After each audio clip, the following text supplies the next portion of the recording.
Hello, welcome to the 3 pendants from One Rainbow Blend workshop. I hope you enjoy the workshop and will enjoy making the 3 pendants and learning the bales that I teach in this class. There are also many little tips along the way through the entire class of how I produce my pieces, so please enjoy. Here are a few close-ups of the 3 pendants in this class. There's the evolved lizard tail, my version of MOKUME GANE called reverse core MOKUME GANE, and a stripy block cane with flowers. Our nose bale, my signature easy back, which will allow you to put your pendant on any cord, and our t-shirt bale. Enjoy the class. Hello, my name is Jan Montarsi. I hope you enjoy my class. And if you enjoy my other classes on YouTube, please check out all my tools and other videos available on createalong.com. Hello folks, in this video we will make a rainbow Skinner blend. It will be used to make all 3 pendants in this video series. I did want to review the clays I use and a few of the tools listed in my tool list, ones that some may not be familiar with or are more difficult to find. But most of the tools in this tutorial you can make do with what you have. I've tried to keep it simple. First of all, clay. I use Primo clay mostly, and this is how I store my clay. And I keep it in order from black through the reds, into fuchsia, into blues, ultramarine blue, cobalt, cyan, wasabi green, cad yellow, and zinc yellow, then white.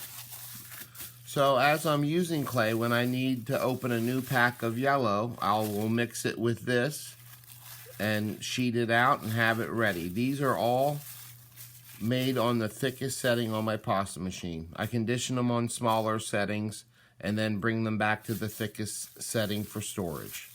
But this is how I keep all my clays, and every time I open a new pack I just add it to the color, and these are all the colors I use. I don't buy any of the special colors. I will mix them if I need them.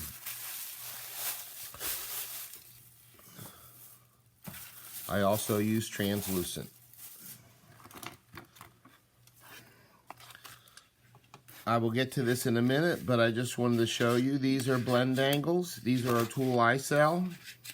They're for making Skinner blends. And quickly, they are based on a 180 and a 150 Atlas machine, or any standard pasta machine that is 150 or 180. I will not be using the big triangles.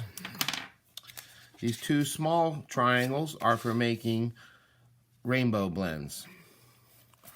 Just a quick overview. The larger triangle, if you cut 4 2/2, that will fit the 180 pasta machine. 3 2/2 will fit the 150 pasta machines. They're designed to fit exactly across your machine so that you get even blending by using the full width of your machine. What we'll be using in this video is the smallest triangle. This allows you to have more colors in your rainbow. This is a setup for a 150 Atlas, and this is a setup for a 180. I've pre-cut my triangles that I'm going to use in this video, with the exception of one color, so I can show you how they work. I just pull out my sheet of clay. This is a plastic mat, and you'll hear me refer probably occasionally to Dollar Tree. That is a store here in the U.S. They sell everything they sell for $1. These are plastic kitchen cutting mats. I use that to cut my triangles out. And instead of fiddling with a blade, I just take a needle tool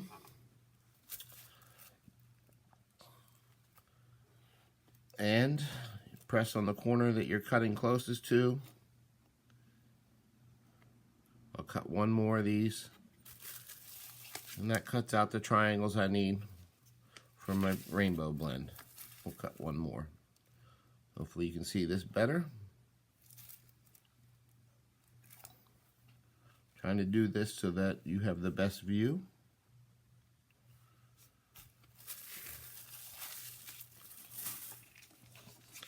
We can cut out a lot of triangles and have them ready. Now, before I move on to blending this, I'm going to show you a few more tools that I use during these videos. Blades. I have a good stiff blade. This is my workhorse blade that I sell, but the Lucy blade or a nice stiff blade will work just as well. I have a very flexible thin blade, and this is a very flexible thin blade, but it's stiffer. So if you have to cut something down the middle, which we will later, it won't wobble or torque like this one does. So if you have, and this is a brand new blade, it's very sharp. I try to take care of these kind. They're hard to find. Another item that we will use is called a bud setter. It's like a needle tool, but it has two needles. I don't know if you can see that well, but there's two needles on there, and what they do is they allow you to pick up the tiniest little piece of clay, little black dot of clay on there. So when you're moving things around, it lets you pick them up, especially if they're already textured. You don't even notice that they have little marks on them. You can use your needle tool, but this is called a bud setter, and it works wonderful. The next tool are texture sponges. These are bought from Clay-O, that's C-L-A-Y, capital Y-O. It comes in a set of 3. This is the middle size texture sponge, but these are what I create textures with. If you see the back of this is textured, that's that texture. Rods. For some of the MOKUME GANE techniques we'll be doing in this video, I use several things. I use a flat piece of metal. I use an 1/8 inch metal rod and a 1/16 inch metal rod.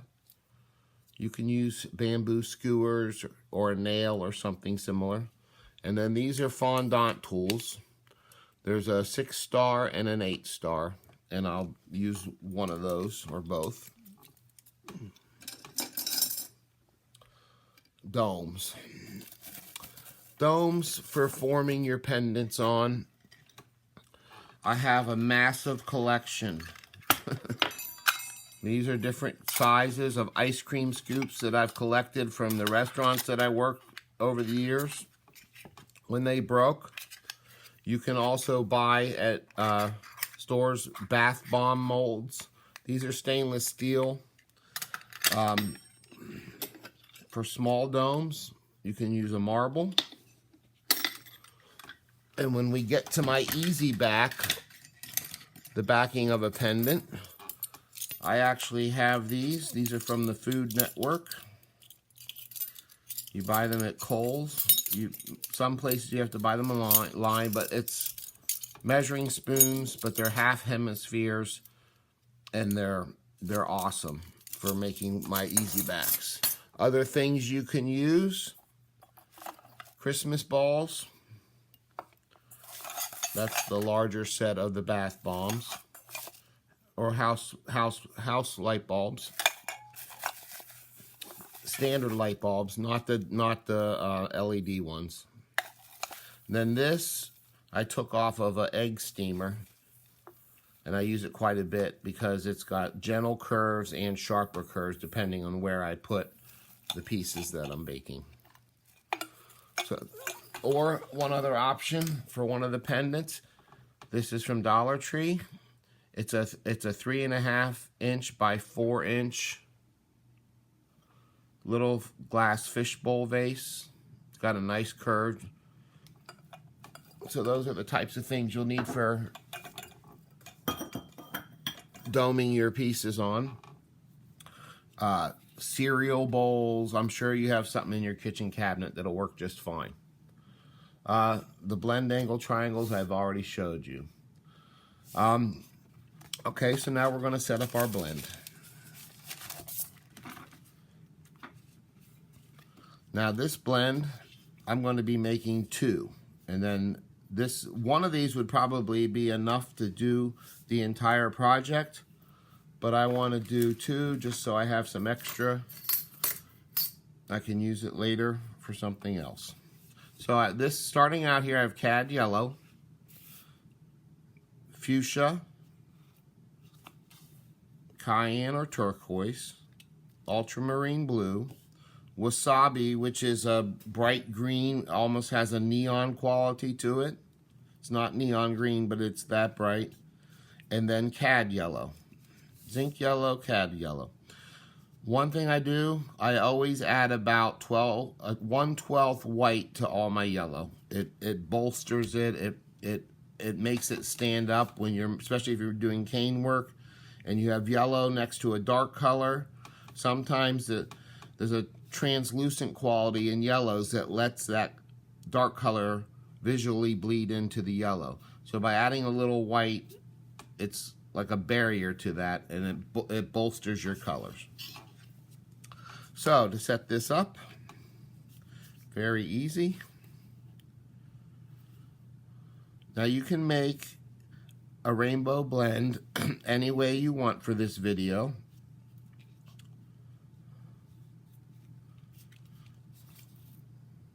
This is my end, so I will only need half of that. But as you can see, the triangles, whoops, I forgot a color.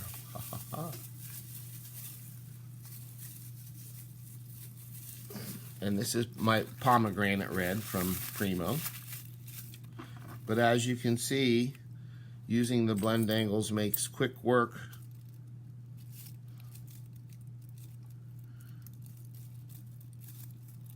out of setting up a Skinner blend. And this is pomegranate red.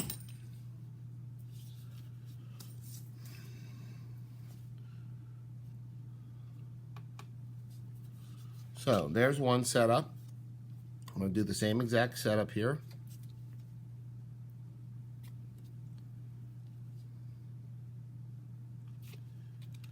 And then we're going to talk a little bit about blending this.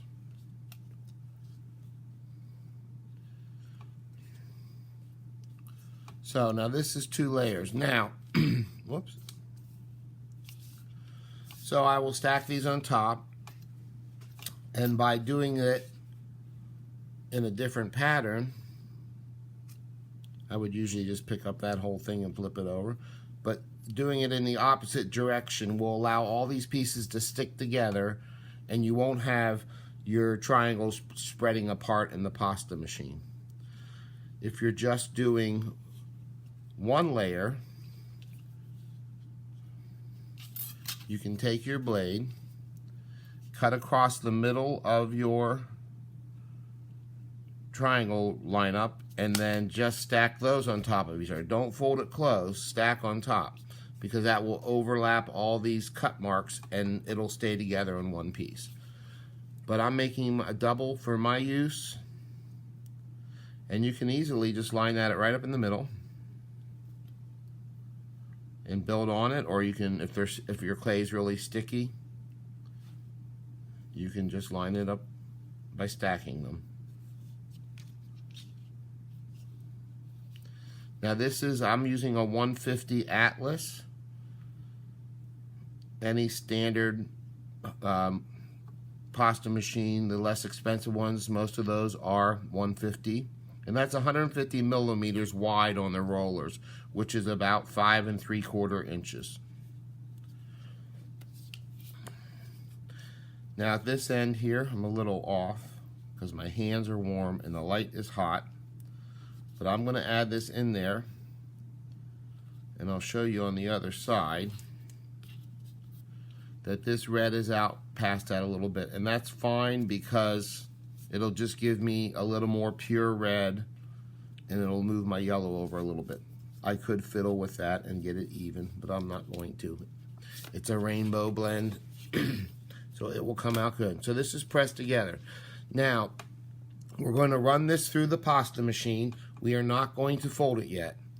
I start out, this was my thickest setting, so I am going to start on my thickest setting on my pasta machine and put it through once. The multicolor end will go through the pasta machine first. The solid color ends go at each end of your rollers. Now, not folded. Okay, this was my first pass. Now this is the thickest setting. That's a lot of clay. Like I said, you could just do one level of this on your thickest setting. Now, before I fold this, it's still quite thick. I'm going to step it down a few steps. That was my number one.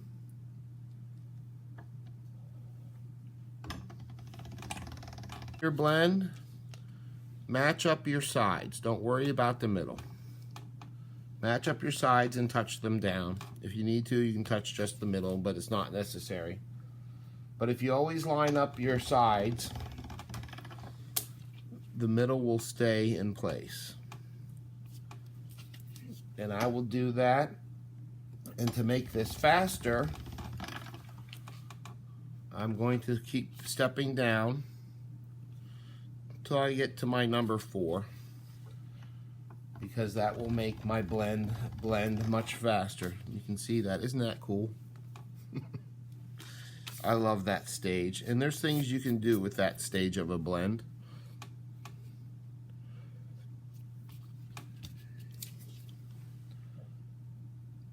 Sorry I can't have my pasta machine on camera, but it just doesn't seem to work for many people unless you have multiple cameras.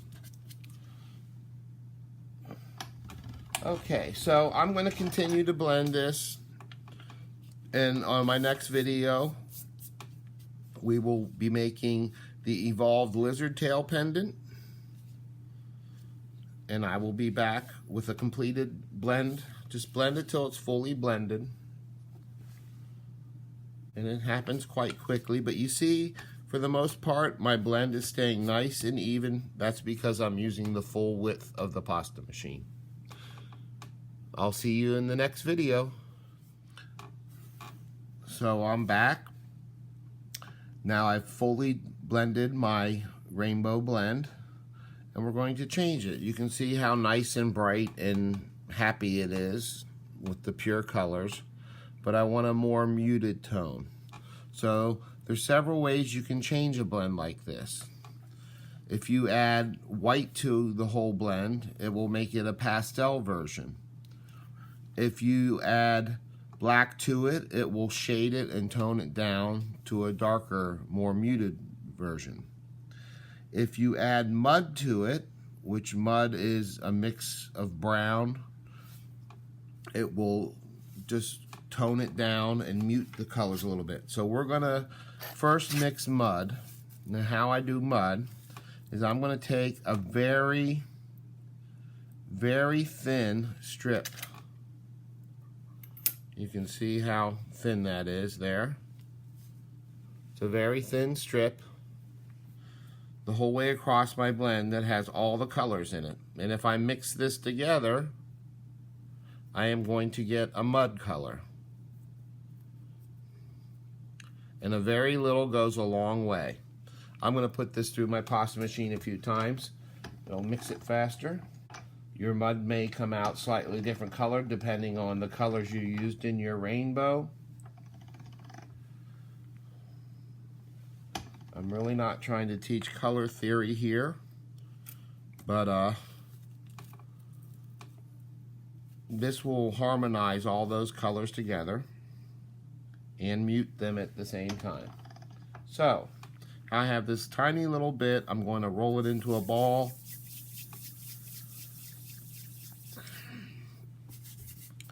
Then roll it into a snake. A thin snake. I won't probably even need all of this.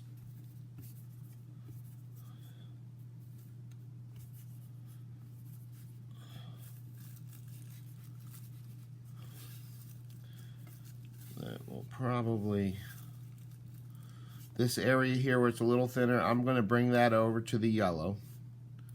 And it's fine that that's a little, you know, less mixed into the yellow because, like I said, the yellow tends to be overpowered by other colors easier. So that's probably good. I'm going to take off that excess. And I'm going to lay this across. I'm going to take one little strip of my blend. First, I'm going to run it through in a thinner setting. I ran that through in a thinner setting, so the piece I cut off is not going to be as much waste. But we will have this for a reference. I'm going to thin that out even more. So this will be a reference so you can see the color change just by adding this little strip of mud. Take off the excess.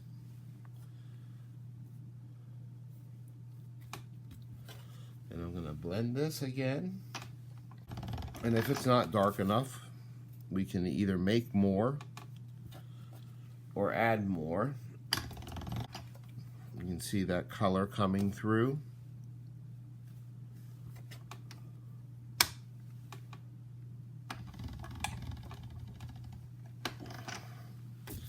And don't worry about getting schmutz like that. Well, that one's pretty big, but little pieces, it all blends in. In the end, that tiny bit of speck is not going to make the difference in a Skinner blend when it's fully blended.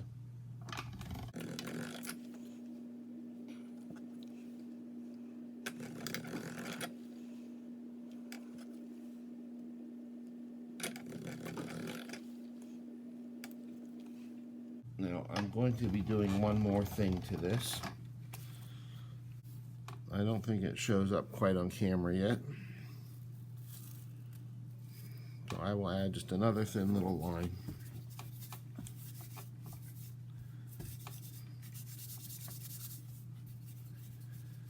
It doesn't take much at all.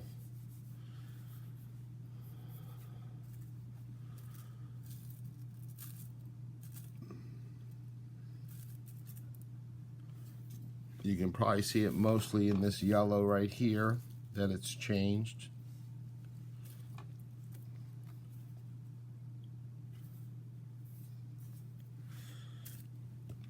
We'll blend that through.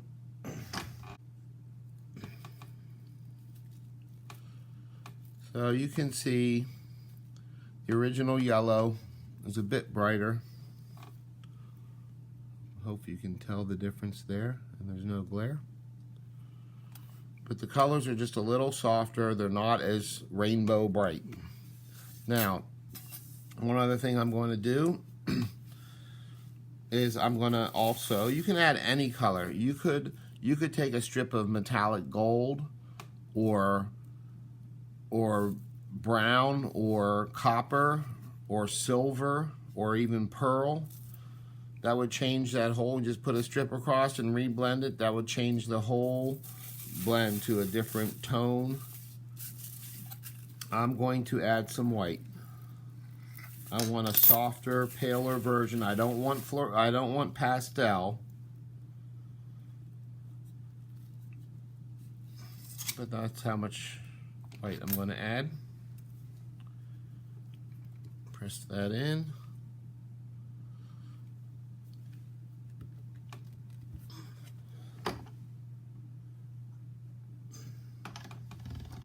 And you can take this as far as you like for your projects. I'm trying to keep it a little bright for the camera.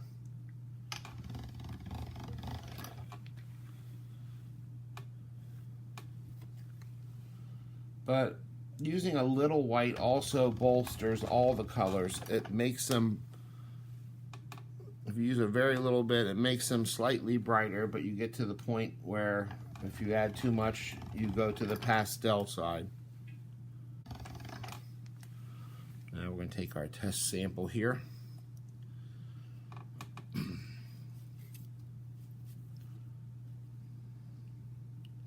You can see the difference in brightness, and it's very slight, but it does make a difference in your project. It can take something that's made to look like it's for kindergarten and turn it into something that's more for an adult, depending on your desire of what colors you like.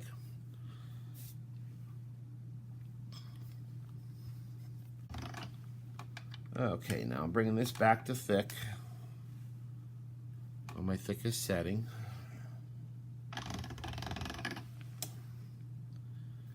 And the rest of this should go fairly quickly. Alright, so we're on our thickest setting.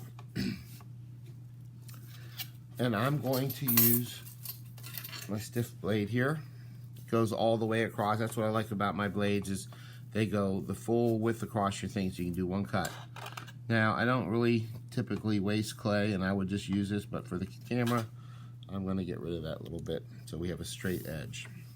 So I'm going to cut a strip a little less than 1/2 inch wide.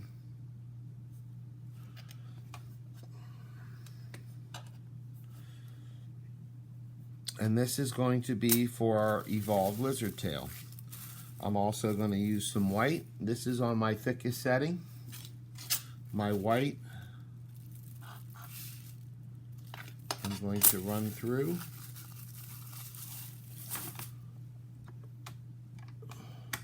On a number 3, which on my pasta machine 0 is thickest, so number 3 would be my fourth thickest setting. And we're going to take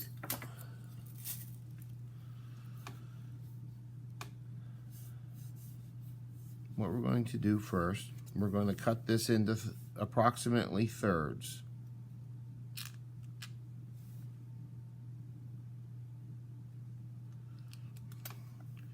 So I have 3 mini rainbow blends. Then we're going to stack this. So I'm going to stack it, and I'm going to put a piece of white in between. And this does not have to be perfectly the same width. Sometimes I leave the white thinner on purpose. Put it there. I'm a little short, which is fine. I'll just stretch it down to the end. The key is make sure there's no air bubbles. Okay? Now I'm not going to need this on all 3. We're just going to put it between 2 layers. So there's my first layer. Then when I stack this one on, I want to put this for the most contrast. So purple is the complement of yellow, so that has the most contrast. And green is the complement of a reddish color, so that will have the most contrast there. We're going to stack that on top. Try to be even for the camera. So this is one of those projects that it doesn't really matter. Now I'm going to put another white strip in there. Stretch it down. It doesn't have to go all the way to the end. And then my last one. So this is, I'm going to put this one the other way. Well, if I put it this way, I have green on that end. And if I put it this way, I have red on that end. So I have to decide. So I will put the red on that end. They are different yellows. I think I would rather have the red separated versus 2 greens next to each other. So that's our stack. Very simple. Now a little bit about evolved lizard tails. The first thing I ever saw in polymer clay, aside from a puppet, was a lady named Amy Wallace's stacker beads. And she made them similar to this, but she was doing a one direction twist, and then she cut them open and did things with them. The next time I saw that technique was in Julie Piccarello's awesome book on MOKUME GANE, and that's her lizard tails. And after that came out, I bought that book and I loved it, and I was playing around. And in that technique, you roll your clay and spin it. But what we're doing two directions at once. That's why I call it evolved lizard tail, because we're going to be spinning this two directions at one time.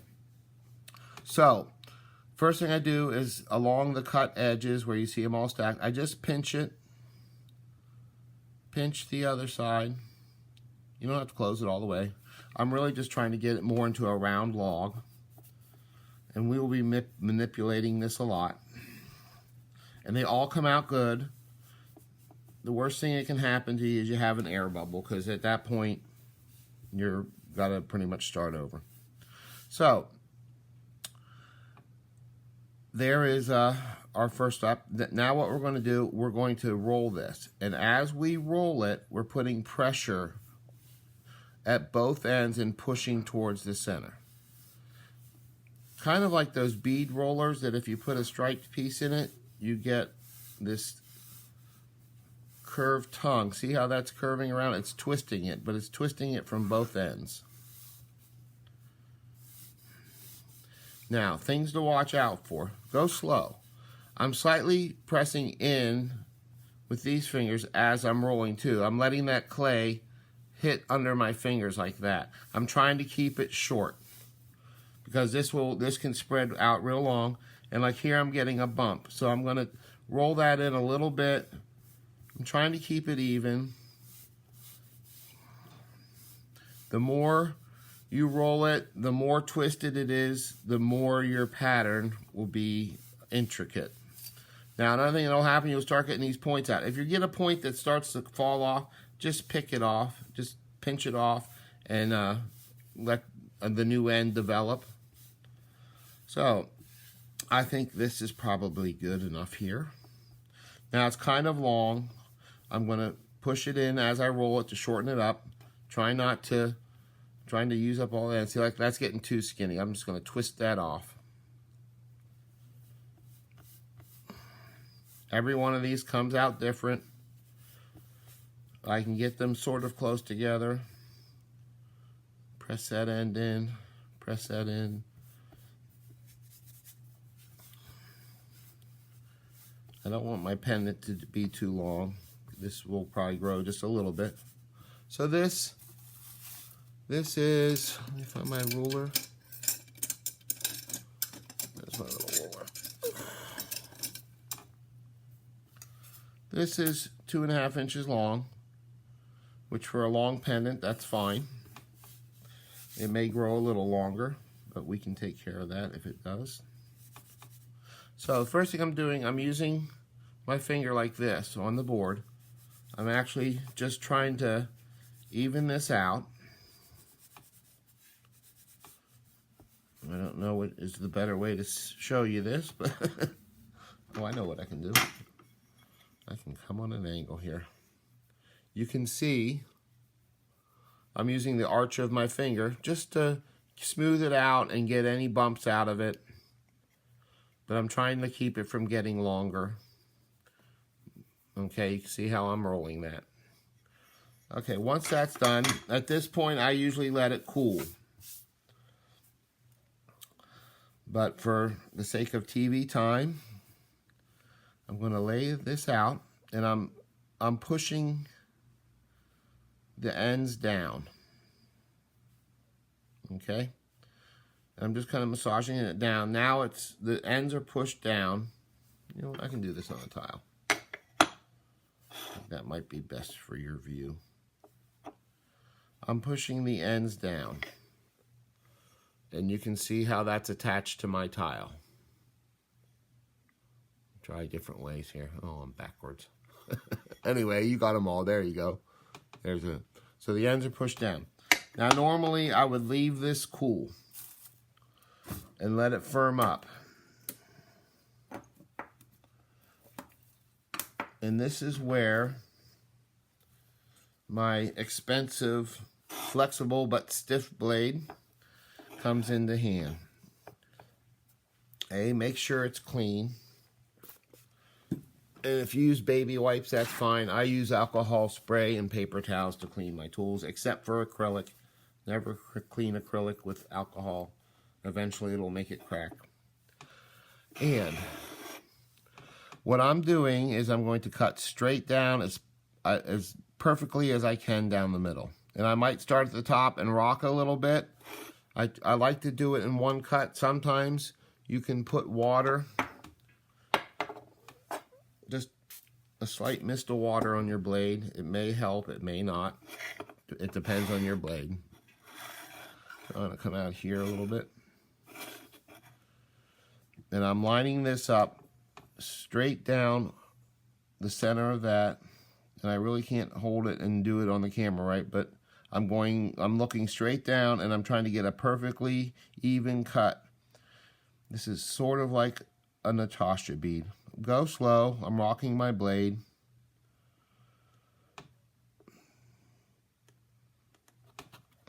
And I'm all the way through. And one side will always be a little bit different from the other side as far as thickness. Now see this is one pattern. And I'm going to go through the process, but depending how you layer your clay, I'm trying to line this up, and how far you twist it, like I did 3 color stacks in this one, you could cut your strip into 4 pieces and make it a bigger one. You can add a thin layer of black in with your white, or a thin layer of color. So what I'm doing is I'm matching up my pattern for level and for that the pattern matches.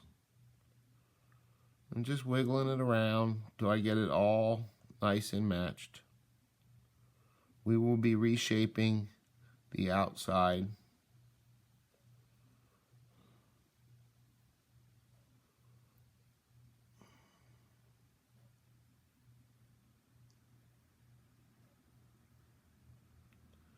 Okay, so now this is all matched. I'm not really trying to smooth it. I just want that pattern to stay together. And by this time, any water that I would have had on here has dried. Okay, then what we're going to do, I'm going to work on my big tile. There's less glare.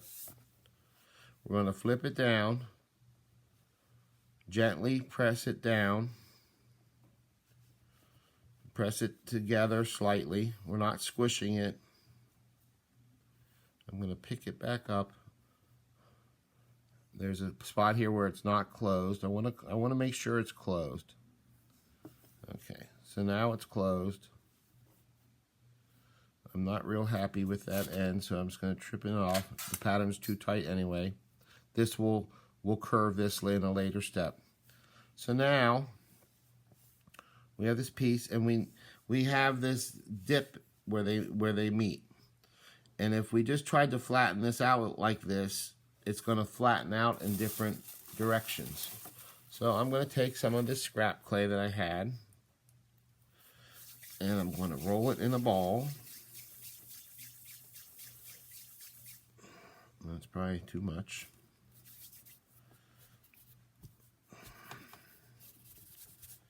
I'm going to roll it into a little log and then to a pointed-ended snake. And that's probably still too much. I'm going to take some of that off of there. We're trying to fill that gap, not make it a hump in the middle. Okay, so that's probably enough.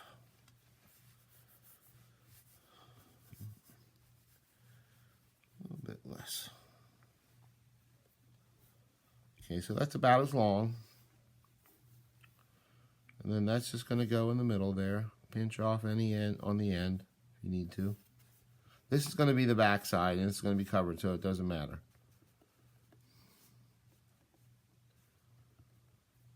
So that just filled that gap in. This feels pretty even. Sometimes if they're not even, what you can do is after you fill that in, just take your blade way high up and just do the slightest. I'm following this. I'm not cutting into it, I'm staying on top of it. But sometimes if there's some to come off of there, like that, it will come off. You know, you may take a big chunk off if you were way uneven. Don't try to press them out flat. When you make them even by cutting off excess off the back.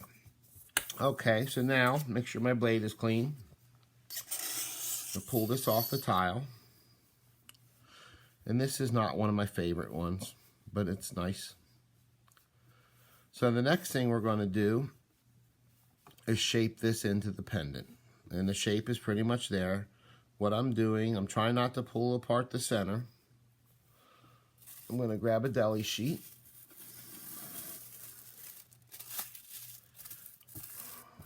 I'm going to stretch that over that.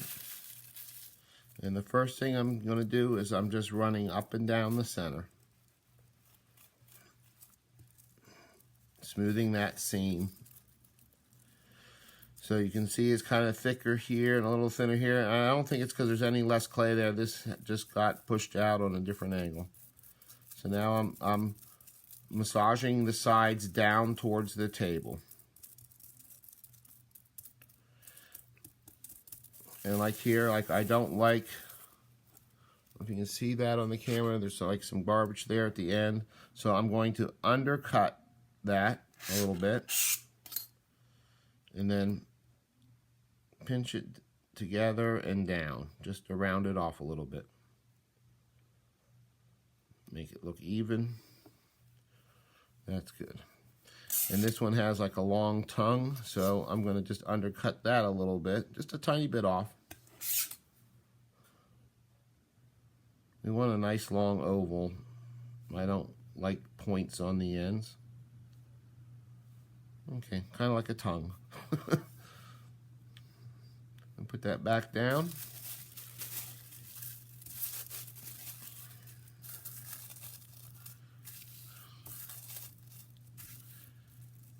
Start smoothing again. Pressing down my sides. You might have to reposition your paper.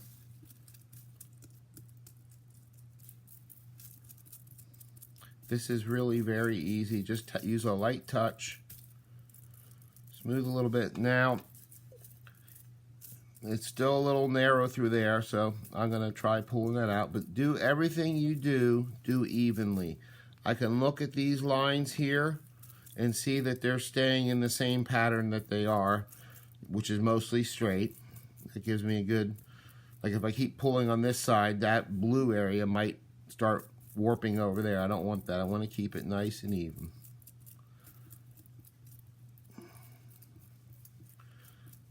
And we can cure any other misshapen pieces in the next step.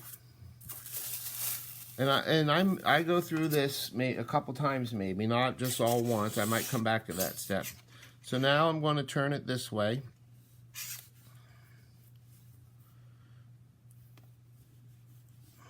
Stick it to my tile. I'm just gently rubbing. And then, now this tile is kind of matte. Things do not stick as well to it, but I'm pressing those sides down. I want it good in here so it's not moving. And I want to reshape the clay. And if it's moving around, I'm just pushing it around. So now I'm going to take and try to follow the curve that's already there, and I'm just pressing in. See, those ends aren't stuck. And I'm just going to work back and forth. All right, I need to put this on my glass surface. I hope there's not too much glare. Work over here where I'm closer to the camera.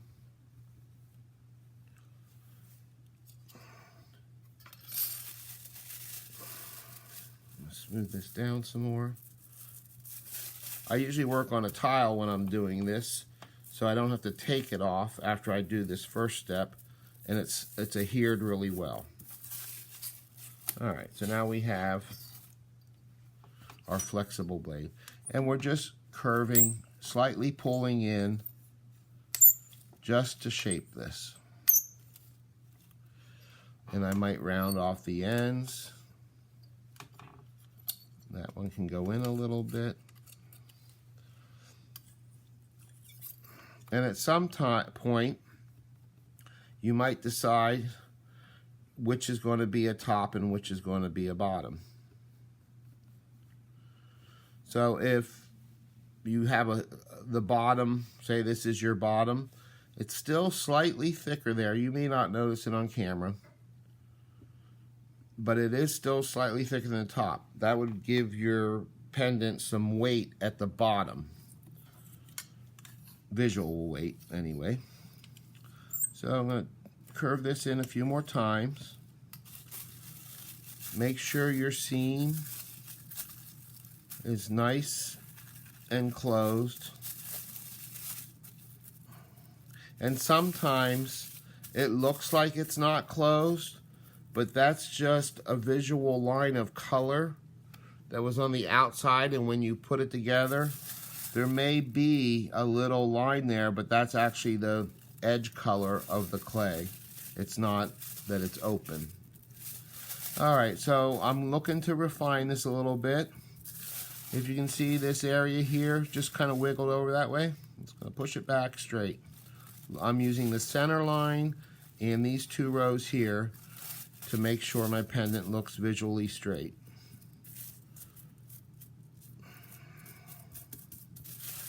And I think I'm almost done with this one. Like I said, this is very easy. I'm going to put it back this way so that you can watch how I curve it. And if it's adhered well, you get a better shape. I still don't like how curved that is, pointy that is on the end, so I'm just moving that in. Just remember, be symmetrical. Try to keep both sides. Do the same thing to them. And then I will take a patty paper. And I did get, finally at Dollar Tree, my Dollar Tree got patty papers in. They're hanging in the aisle by the Ziploc bags. And compared to the big box I bought, they're much more waxier. They're actually quite nice. You get 100 for $1, and price-wise, at 1,000 for $10 to $12 a box from what I usually buy, it's the same price. Now, what I'm doing here is I'm burnishing with my finger. Don't let your paper get a wrinkle in it, and I'm letting the paper move. This is just to smooth it out, smooth the surface, less sanding later. The more perfect you make your work before it goes into the oven, the less refinement you'll have to do afterwards. All right, so I'm happy with that. One little curve. Then I'm going to slide this off of here, and we're going to pick a dome, and that depends on how curved you want it. I'm going to put this on here. Whoops. There's the back. Anyone want to see the back? I think that's a nice curve because this will have backing clay on it. But when they hang, you want them to hang curved. So once again, I'm just making sure I have this straight on my form, looking at my lines. Try not to leave any fingerprints. It's a lot harder on camera than it is when you're just playing.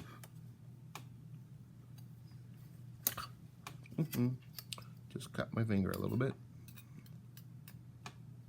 I'm pushing at the bottom there.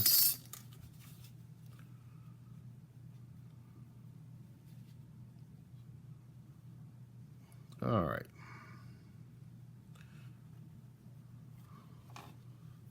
I'm looking for evenness from every angle. And I'm pretty happy with that. Like I said, a little bit of sanding on the end will take care of that. Make sure your seam is smoothed. It tends to want to open up.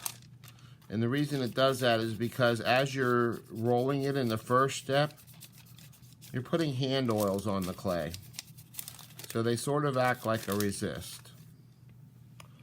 So there we go. This is ready to bake. We will be making all 3 pendant fronts first. Then as they are baking, we will be preparing the backs. Save all your scrap, because that makes a huge difference. And what I tend to have scraps. My backs of these pendants will be a mud color. You can see here, whoops, you can see here, these are slightly different shades, but the hanger matches the color that it's backed with. So all these scraps we will save. That will be our backing colors. We may have to add some white to it. But if I know this is going to be the mud for this pendant, I'm going to mix this all together and I'm going to keep track of it. Because our 3 pendants, the colors may be slightly different, you know, as far as the backing clay goes. So this I will put on this piece of scrap, which is a nice muted green color. I might add some more to it to make it darker, but that will be my clay for the backing on this piece. So I will just for now stick it on there until I'm ready. I'll take it off before I bake, and that'll be ready to go. On my next video, we're going to make the MOKUME GANE, which I call reverse core MOKUME GANE. And when I come back, I will show you how that is. Hello, I'm back. Now, these are some samples that aren't our finished samples. These were some of my prototypes. And these are reverse core MOKUME GANEs. We're going to be changing the pattern a little bit. Those aren't ones that I actually liked. I kind of like that one, but it wasn't my intention. So I'm going to show you how I do it. I've been doing this for a lot of years. All these processes I've been doing for a lot of years. I've never taught them. I've tried to keep them for my own, but it's time to let go. So I'm sharing them with you here now. So I have my same rainbow Skinner blend, still on the thickest setting, and I'm not going to need all of this. I'll probably take most of it. I'll make a big stack, and then I'll have more.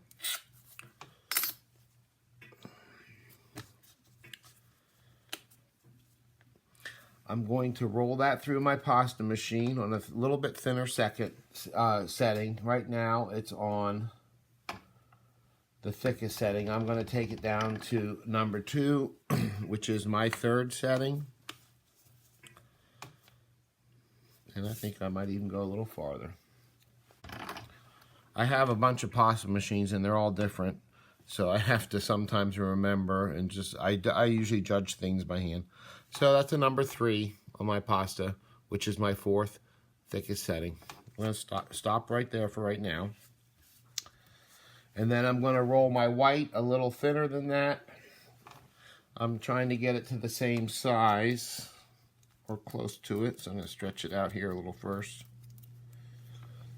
And I'm going to take this to a number 5 on my machine. Now, any of these techniques, like in the first one when you're twisting clay, or here we're stacking clay and cutting through it, the more you manipulate the clay, the more you mix the clay, the more brown tones you get. It actually tones it. It's like mixing it. So this is my number 5. I'm going to cut that off and show you. That's my number 5, and this was my number 3. and I'm just going to go for it. I'm going to put my white clay on there, smooth it out, get any air bubbles out, take off the excess. Unless I'm caning, I'm very imprecise. I like to just sit down and play. That's why I call myself more of an experimenter than anything else. There is an air bubble in there, but that will probably come out. Now I'm going to take this back through first and roll it on a number 1. That should push out any air, which it did. And I'm going to go ahead and go to a number 2.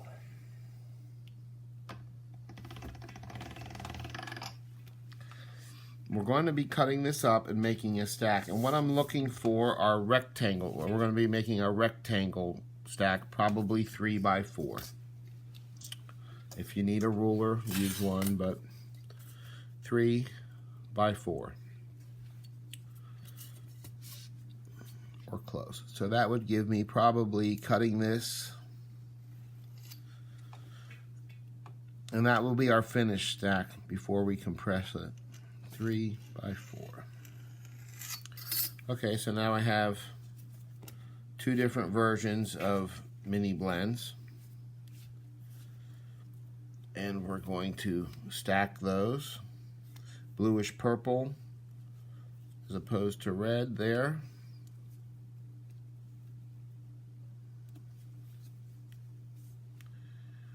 And then we will do that one the same. I'm reversing it on this one. So I had my red, this bottom one has the red side. I'm flipping it this way for this one. This one that was like this one, I'm going to flip around this way. I'm just trying to mix up my colors as much as I can.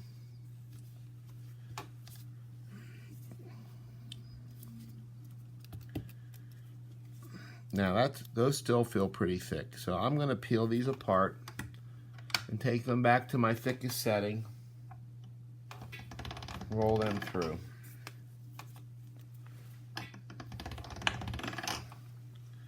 Okay, so now we're here. I'm going to stack these opposite again. That feels much better. Push out any air. Cut that in half. And stack that again. So now we have a lot of color, a lot of layers. If you look, not counting the white, there's 4, that's 8 layers. I'm going to stretch this out a little bit. Cut that in half. Now we have 16 layers. And no, the edges aren't perfect. I'm pressing it down. I'm stretching it out just because I want to get it into a rectangle shape. And I'll show you why that's important later. Because I don't really want circles. I want ovals in my finished pattern. Okay, that's pretty good. So, I'm going to stick that to my table, and I'm going to get one of my small round cutters. Let's see here. That one's too big. I'm going to use one of my Kemper cutters. I don't know where my other cutter is. It's amazing how you lose stuff, isn't it? Nope, I'm going to use the big one. I think this is a good size. So I have this round cutter here. And that particular cutter, you can use the Sculpey cutters if you like. Here I got the Sculpey cutters. And there's a couple extras out in there. But this one's just slightly smaller than the one Sculpey cutter. I don't know where my one that goes in between there is. But anyway, this cutter is actually from one of those Linzer Tort sets where you have the interchangeable center cutters. And I like it because it's no seam. And we're going to mist the inside of that with water. And I mist the top of my clay. Now this is the reverse core part of this. And I'm going to cut five cuts into this. This is distorting it through like traditional MOKUME GANE. The water helps me push these out. And I kind of put them in order here.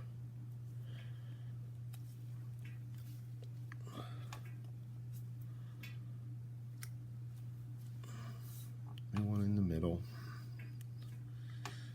Now because we're cutting circles,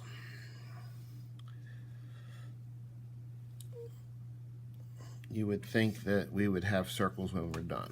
I'm going to pull this out just a little bit. And if I have to cut off the edge, that's fine. It's all good.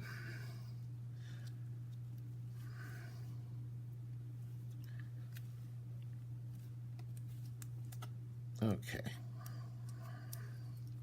Push that out. And if they're getting distorted, that's all the better. I'm trying not to press them, you know, real hard down the center. I'll grab me a paper towel and dry this off. You don't really want to put wet clay together because it acts as a resist.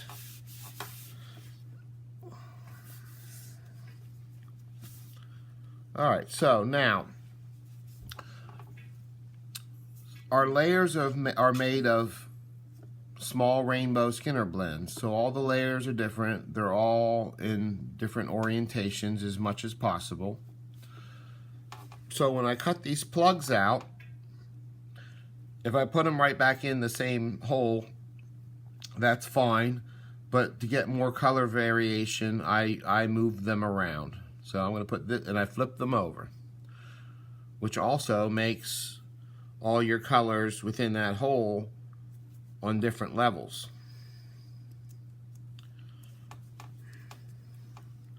So I'm taking the core I cut out and reversing it.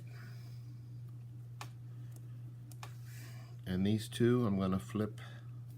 That cut edge I'm keeping at the cut edge, but I reversed these two. Or did I? I don't think I did. Now they're reversed. Okay, so now we're going to press this together a little bit. So now they're still circles. So when I'm done compressing this at the end, I will be pressing it into the square. And there's still some water there. It may squish out. So now before we go any farther, we're going to do some more impressions and distortions for the MOKUME GANE. Things I like to use are this thin roller. It's less than a ½ inch thick. If you have any brass strips, or maybe a credit card if it's thick enough, if you cut a strip off of it. You have these star pointed fondant tools and some metal rods. I think that's it. That's pretty much all I use. So I usually start with this first, and I'll put some straight lines. And I like to cut across my circle into the other background field. Maybe go off the edge on that one. And I'm going to use just one size star. These can make it very busy, especially if you have super thin layers of clay. So I'm just going to do this once in the middle of each star, and you'll see what it does. I won't do it in the background field. And this is your personal choice. I like less distortion. The more you do it, the more you push into it, the more busy your pattern gets. As I showed you earlier, these ones, I wasn't happy with how unbusy the pattern was. But if you get it too busy, you're visually mixing the colors and you see brownish tones in mud. So you don't want to overdo it. Okay, so that was my lines and my stars, and then this is the thick 1/8 inch metal rod, and these are bead mandrels. They used to come with one of the Amco kits. I don't think they make that one anymore, but just bamboo skewers, a thick one and a thin one would be fine. And I'm going to go and randomly push these through.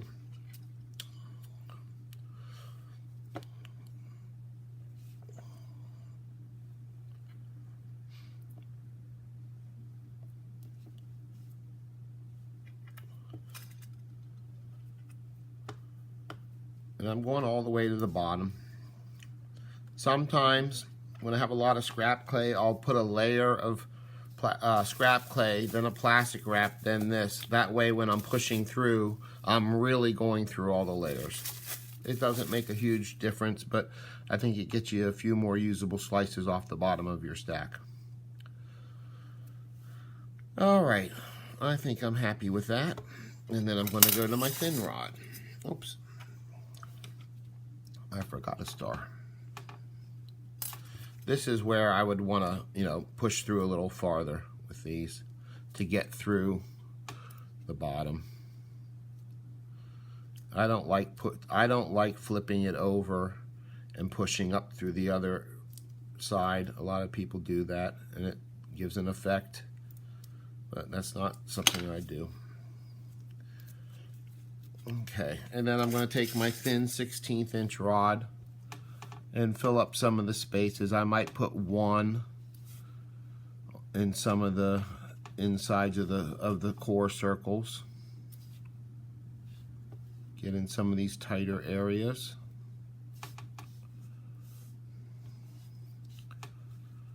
I bought this big tile for this video because I wanted to have less glare, which you might be having from those metal tools.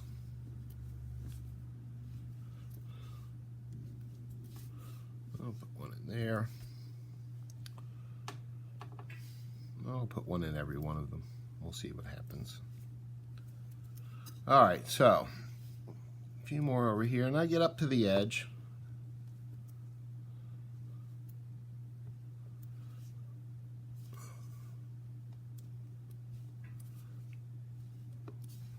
Okay, that's my basic thing. I think I need some more over here. I'm going to put another straight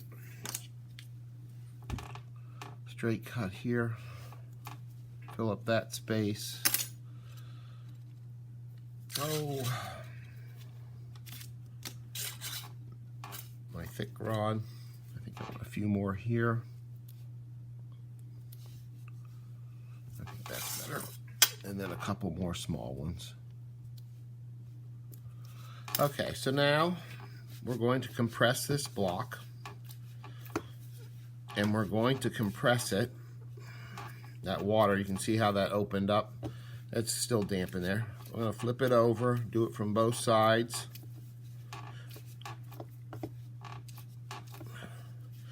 Closing all these holes and cracks. You can even stand it up and push it down.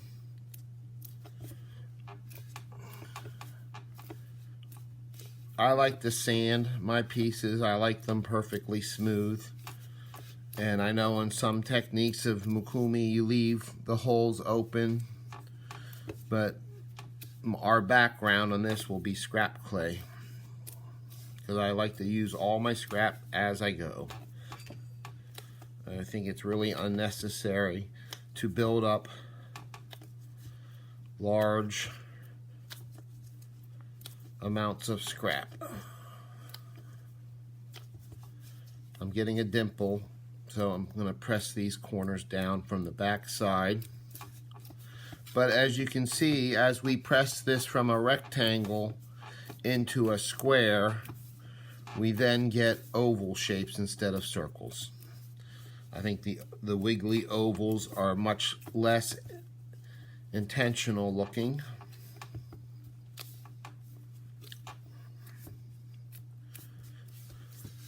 Okay, so that's my stack. And sometimes what I'll do, so that I can get the most out of the back, I'll put other scrap or white on the back. It's a little bit of a divot there. I'm just trying to fill in that dimple. So when I start cutting, it'll give me that couple little extra slices. Okay, so this is nice. And I will go even smaller, because what I do is I take slices and then I run them through the pasta machine to make them even. You can put this on like a Simmons slicer or a Lucy slicer and cut nice even pieces if you like, but I like the distortion I get. Okay, so now this first slice I'm never happy with most of the time. Sometimes I'm very happy with it, but not usually one of my favorite slices.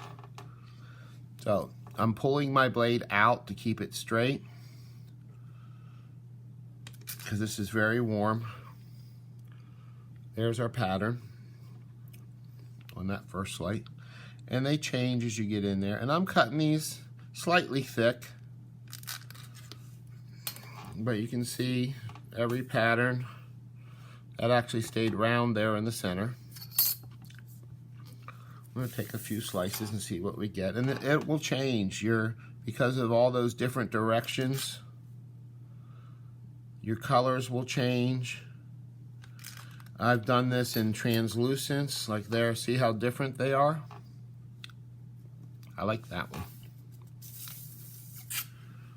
I'll take a few more so you can see the. Just cut it all, and you can see the differences. How the colors all move through each other.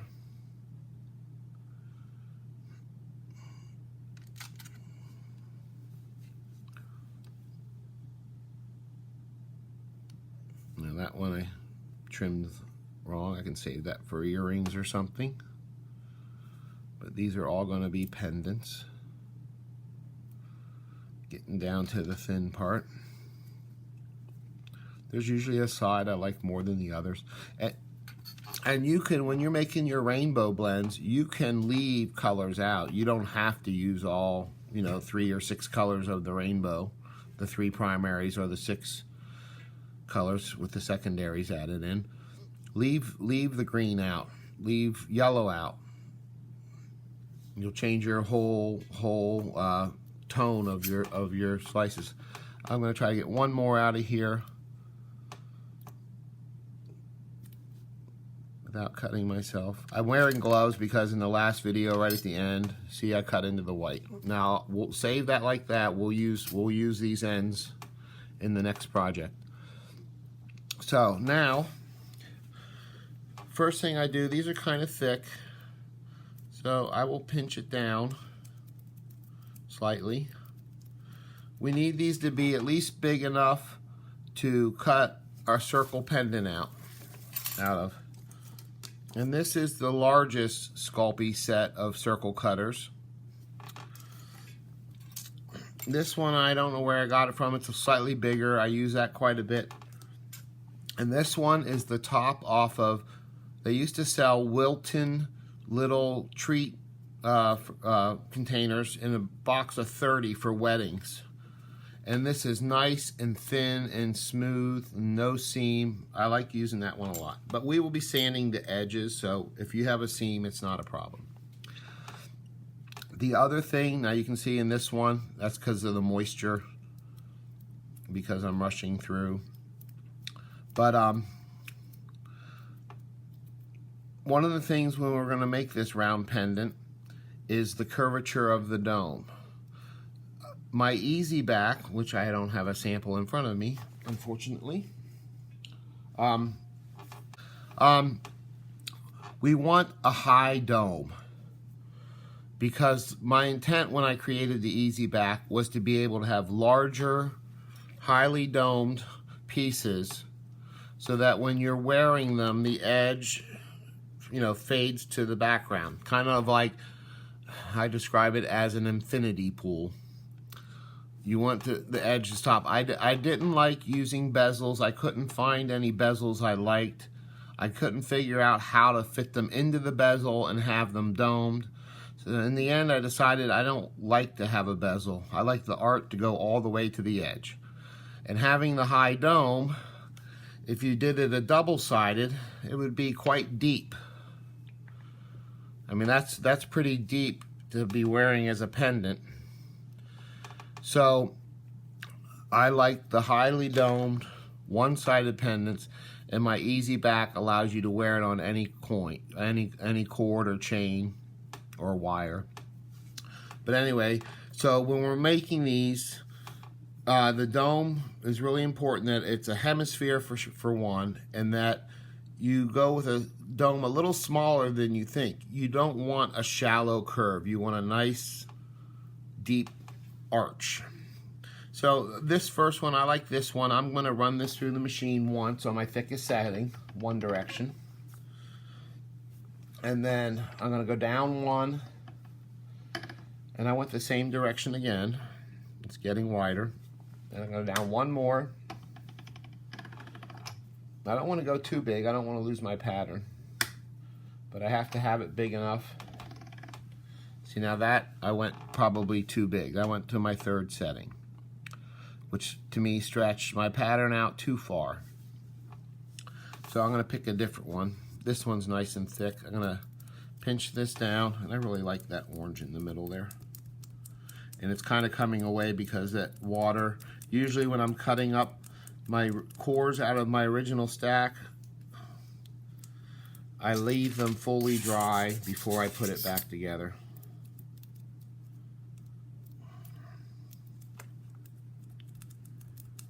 Okay, I think that's nice and mushed. All right, I'm going to go back to my thickest setting. One direction, my second setting, a different direction. There we go. And that's still slightly coming apart. I like that. And I'll use my cutters upside down to see if it's something I'm going to like in a pattern. Use them like a little window. I hope you can see that. Tip that up a little bit. But I use that as a window to see how I'm going to cut my pattern. Now, I need a little bit of scrap. So I'm going to go ahead and use that original scrap that I had saved for that other one. You don't want your veneer of your pendant to be too thin. You want the strength of the thickness of the dome. In a flat piece of clay baked versus a domed piece of clay of the same thickness baked, the dome will be a much harder, rigid piece of clay compared to a flat piece because of the, I guess, the dynamics of why they built dome ceilings in ancient Rome. It just gives it a strength that a flat roof wouldn't have done. It's like arches in an aqueduct. So now I have this backed, and that seam is still coming apart, so the backing will help on that. I just don't want to get to where later I'm sanding. And that usually doesn't happen. I usually don't have that problem. Eventually all the water will dry out and all this, and it'll be fine. I'm going to go back to my thickest setting again, and I'm actually going on a point through my machine because I want to distort it in a not symmetrical direction. There we go. Now, I'm going to go with the bigger one.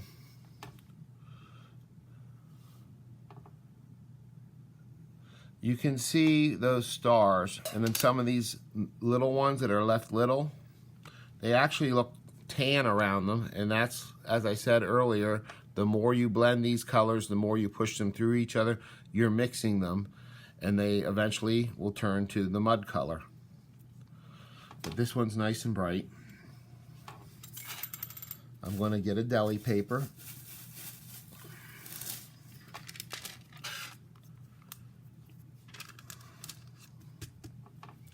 And this is the burnisher I use. There's different kinds of burnishers out there. I had another one here I could have showed you.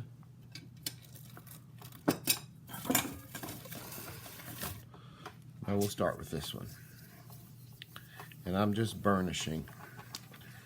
And this is smoothing the surface, so we'll have less sanding later.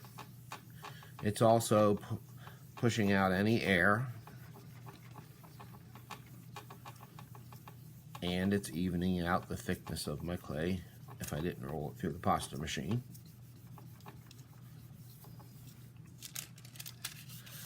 And most of all, if I had any water left in there, it's pushing all those seams together. Because if I don't do this, when I go to arch it over the dome, that could open up. All right, now this is pretty rainbowy for me. I don't usually use all the rainbow colors all in the same pattern, but a lot of people like the rainbow. You can see all the nice intricate patterns on here. There's the star, of course the little dot, the bigger dots, the line. There's another line where it cut through. And all those little distortions, they do make a difference.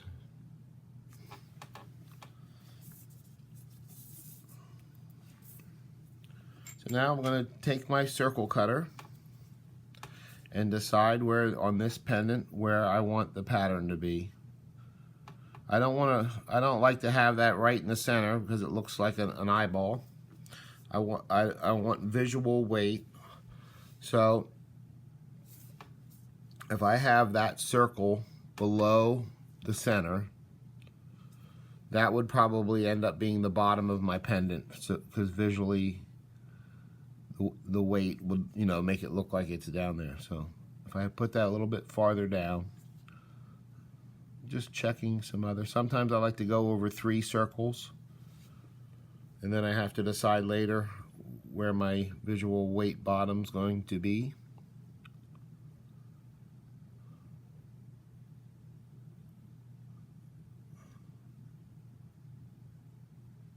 I think I'm going to go for right there. And I'm going to make my cut. Wiggle a little bit. And this is quite large. And like I said, I have all these different domes. I have hundreds of them. This is only a small portion of them. And these are big ice cream scoops that the handles broke off of them. So I took them apart and make sure they're not dented, and I use them. Now, when you're putting this on your dome, don't just press. Start at the center and go around, slowly warming up the clay, especially if you're in a cold room. The dome might be cold. Don't press down on the edges. Okay, I'm staying away from the very edge. I don't want to curve my clay over, but I am working it up to that edge. And we do want that bottom edge gap in there closed, but at a point where I'm mostly done, I'll take this part of my hand and then gently roll that up. I don't want to bend the top veneer over the edge. It will distort the shape of your circle.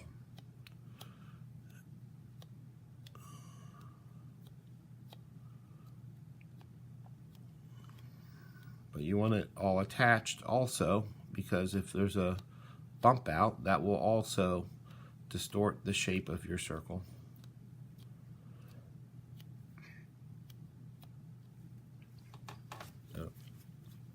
Okay, so there's what we have.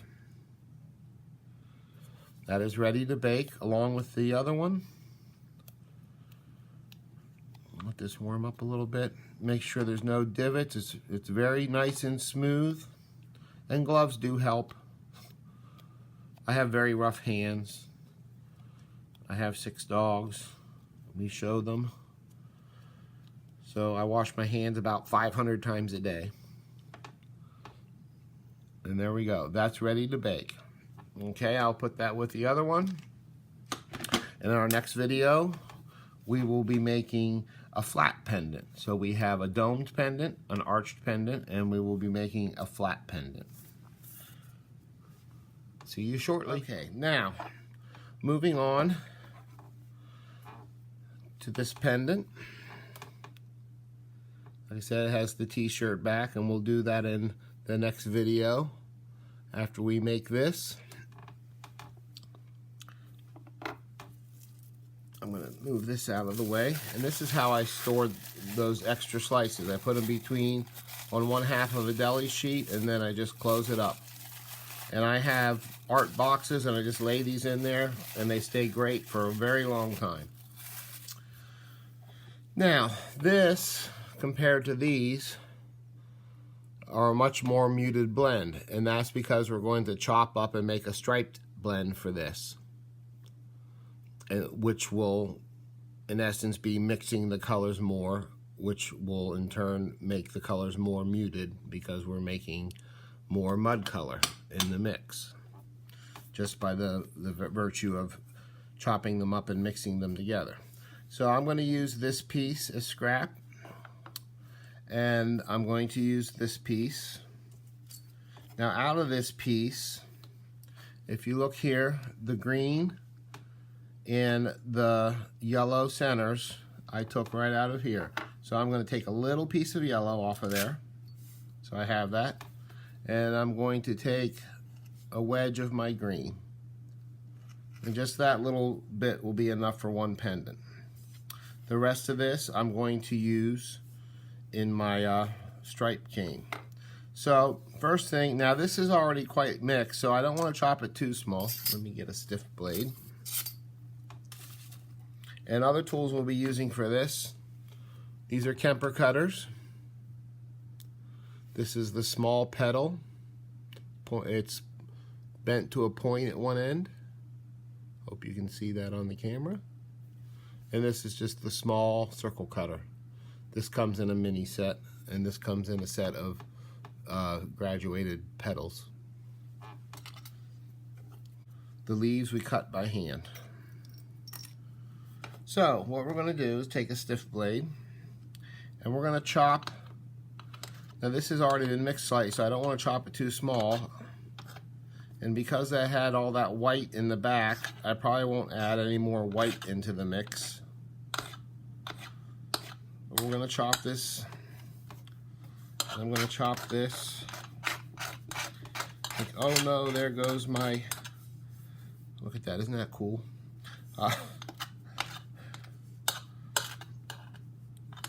There goes my Skinner blend. But whenever I make these, I always make extra so that I have it. I'll go off on a tangent and make one thing, and you know how that goes. You start making something else. Now this background may come out a little whiter than that one, but because our blend was tinted a little bit less than this one, we will have a slight variation on the color.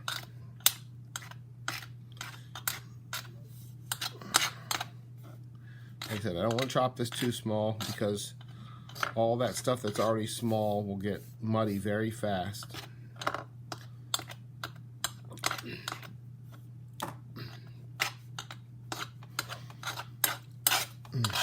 Sorry, it's allergy season here, starting already for the fall allergies, so I hope my huffing and puffing isn't too bad on the speaker. Okay, that's probably good enough. Toss it around, make sure it's mixed well. Now what we're going to do, this is very simple. We're going to push this into a thick block.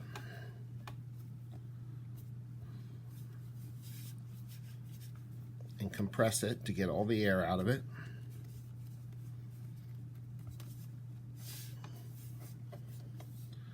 Flip it over.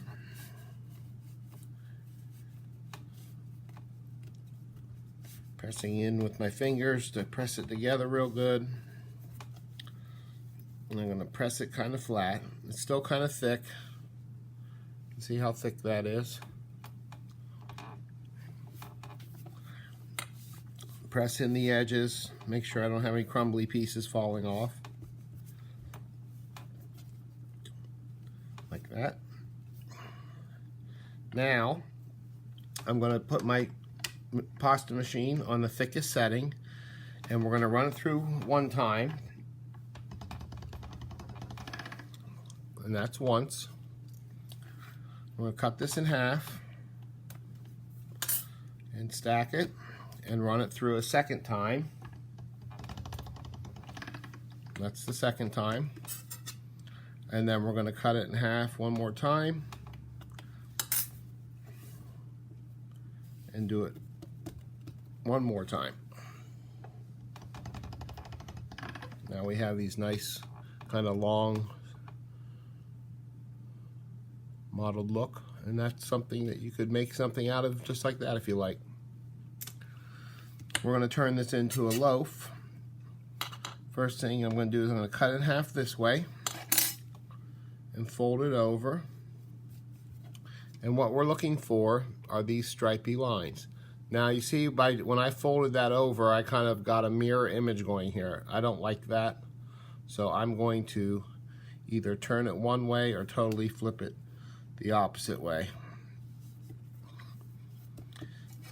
And then we're going to cut this in half again. Now we have two sides to this, and I can't really show you yet, but this is the end.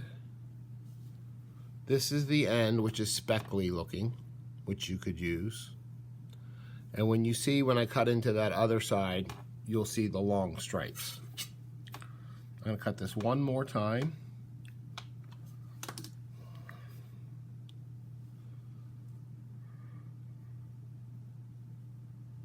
Now you can see that we have long stripes on that end, but we have speckly on this end. And what we're going to be doing, compress that a little bit, make sure it's joined real well. I'm going to use my stiffer blade. We're going to cut two thick slices, about 1/8 of an inch thick. I'm going to cut that first one off, but there's one slice. And you can see how this background is going to be brighter than this one. If you want to ensure you can repeat things, make sure you measure the amount of mud that you put across your blend at the beginning. So I'm going to cut 2 strips of this.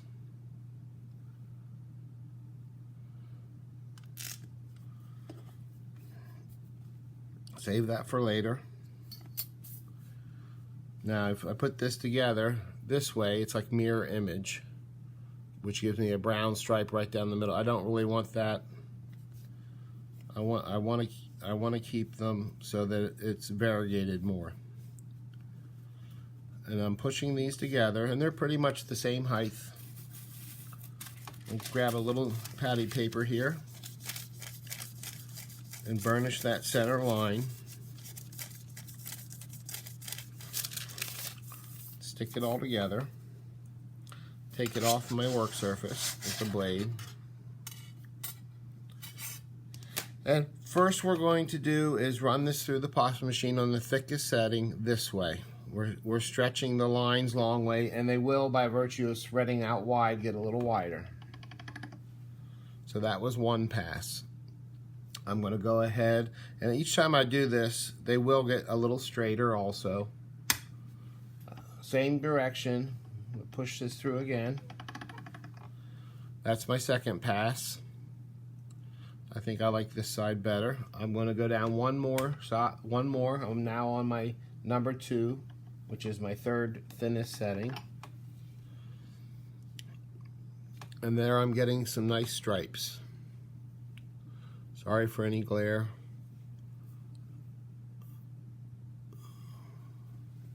Now, I think I would like to stretch these out just a little bit more. So what I'm going to do is I'm going to back this on a piece of my scrap clay. And if you notice on this one, on the side here,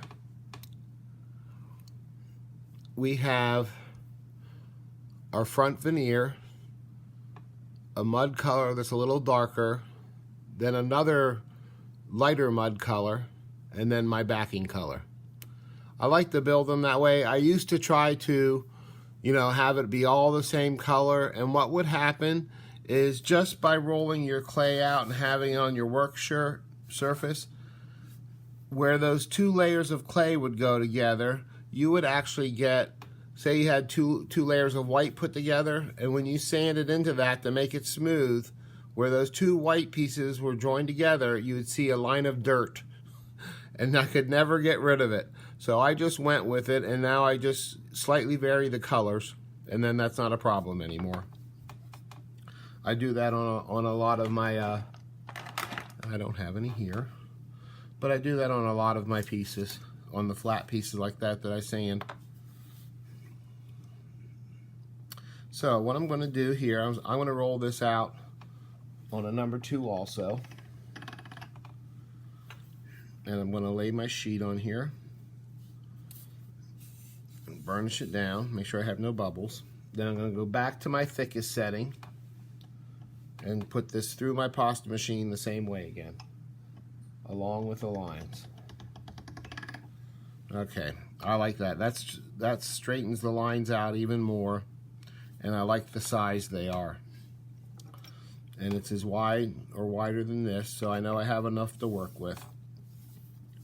I could keep going. I could make this. Well, I'll go ahead and do that. I'll go down one more to a number 1. Just made it slightly bigger, and I will stop there. So now this size pendant, I made this pendant and then measured it afterwards. I don't use templates usually for you folks. I made a template. This template is a rectangle that starts at these corners and these corners. So it's slightly smaller, but when I go to cut this, I'll use my curved blade and I will cut this out. And anything that's slightly off will refine in sanding. But what I want you to do, to start off, I want you to cut it, the piece you're working on, bigger than your template, because after we apply the flowers to it, if you're off center a little bit, if you have a little room around it, you can adjust where you're going to do your final cuts. So I'm going to leave this clay that's actually stripes here on the side. Just cut the background clay off. And I'm going to go about the same amount top and bottom. Now this will all be scrap stuff for my next level of backing, which I'm going to roll. And because I probably need more, I'm going to cut some of the back off of this and use that.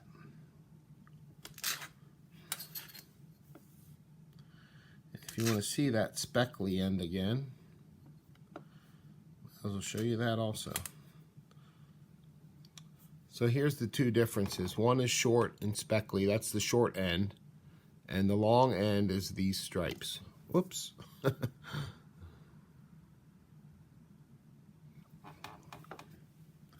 So this will all get reconditioned into one color of mud.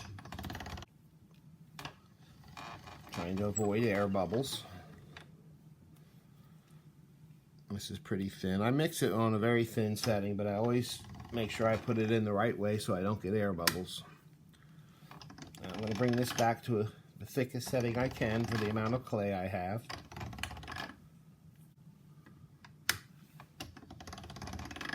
I'm trying to get it back to a number 1. I think that's okay. So this is a number 1.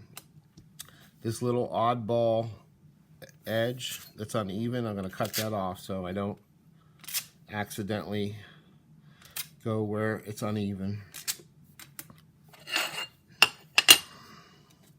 I'm going to apply this to my tile. And one little tip, if you take, whenever you're applying a sheet of clay to a tile, start it on the edge of your tile and take your patty paper and burnish as you slowly let it down. That'll prevent any air bubbles from being under that. If you like, you can take your brayer. Whoops. Sorry I'm so noisy. It's just how I am. Okay, so we have good adhesion there. It's nice and flat and level. I'm going to go a few times this other direction.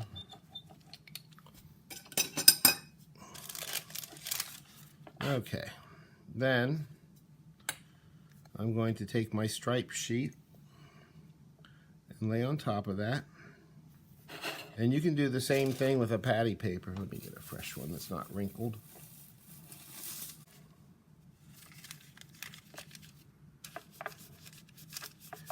And slowly leave your clay go down as you burnish it. I'm going to use my other burnisher now. I'm following the stripes. Don't go side to side or you'll make wiggle marks in your stripes. Alright, so that's nice and adhered. Go out to the ends a little bit more. Alright, so this now has our veneer, our first backing, and our middle backing. Alright, so now, this little bit of mud, we're going to add a tiny bit to our leaves, and a teeny tiny bit to our yellow. That's the thinnest little bit I could add. We're also going to take a piece of white and add a tiny piece to our white. Very, very small.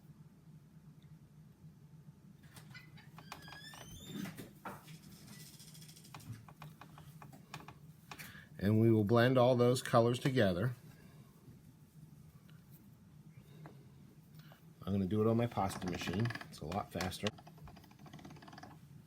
So now this white, you can see, is just a shade of tan that will harmonize better with the colors in the background.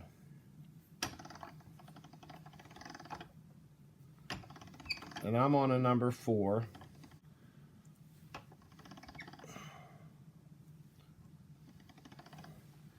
Okay, that's a number 4. I'm going to blend these other two real quickly.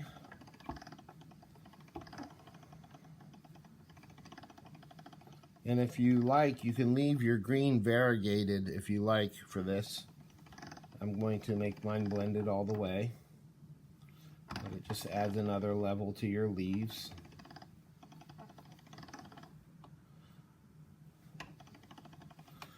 That's also on a number 4.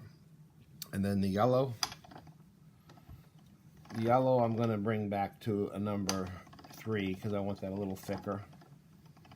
And if you didn't have any of your rainbow blend left, you could always just cut a little bit of the pure color off of your new sheet and add a little bit of the mud to it, and it would match perfectly fine.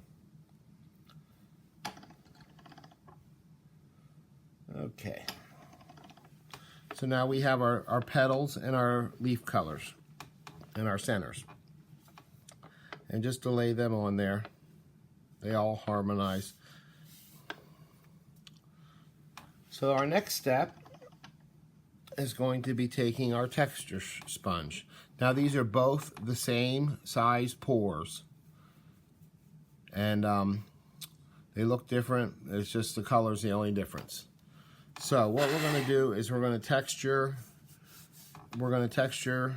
all 3 colors. And how I do this is I wet my sponge, and I usually do that off my table. And we're just going to run it through the pasta machine on the same number 4 setting. But we're going to run it through about 4 or 5 times. This is once. And I'm going to keep the same side down every time. I'm just moving it on the sponge to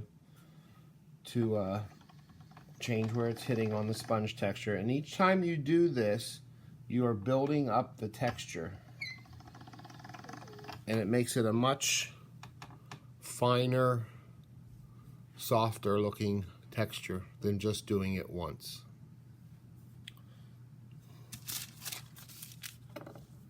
I'm going to do that with all 3 colors. And this does expand your size of your sheet just a little bit. It's like moving it down a number on your pasta machine. By the time you get this through 5 times, it has thinned the clay out a little bit more. So there's the green. Makes a nice moss if you're making miniature scenes. Now the yellow was a little thicker. This was done on my number 3. I'm going to go back to my number 3, do the same process. Because this is the center of the flower. I want it to stick up a little bit. Alright, so there's our 3 textured sheets. Now, when I did this one, I usually do something like that. I'll just wing it. You can see here we got petals. So we need 10 petals for 2 flowers, 2 centers, and the leaves I put on as I went, but I have 5 leaves. I also have in here a thin little stem. So first we're going to cut our petals. Now this is, I work on cardstock for this because I don't want the clay to stick to anything. And I'm going to start with my piece of white.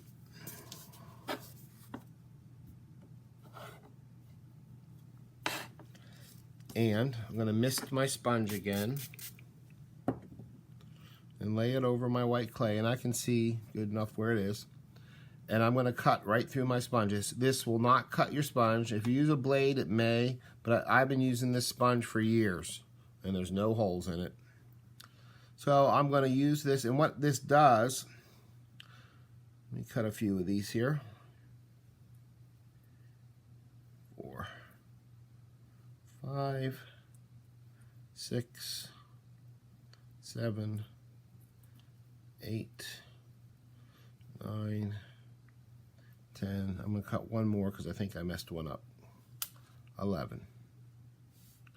Okay, so I can make one more right here. I may have to re-roll this to have enough.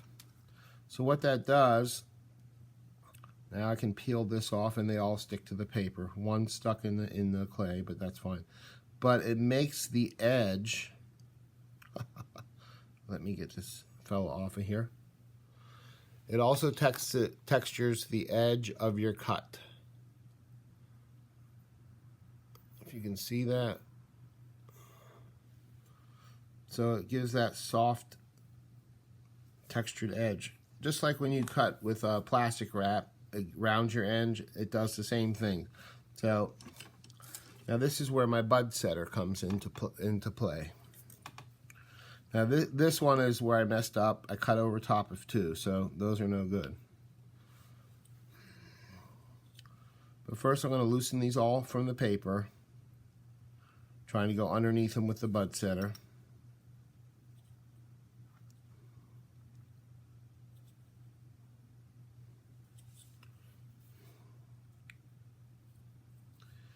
And then I'm just going to decide which is my top and which is my bottom. This will be my top. And using this as a reference guide, or any drawing, if you want to make yourself a little drawing, you can start picking up your petals. I'm working backwards here. This is my top. And remember, I left some extra room around there.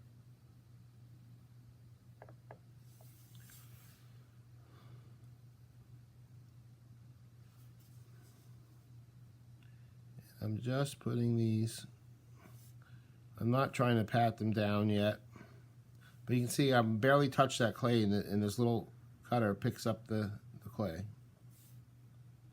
I'm sorry, the little bud setter. If it's loose on the paper, it'll just pick it right up.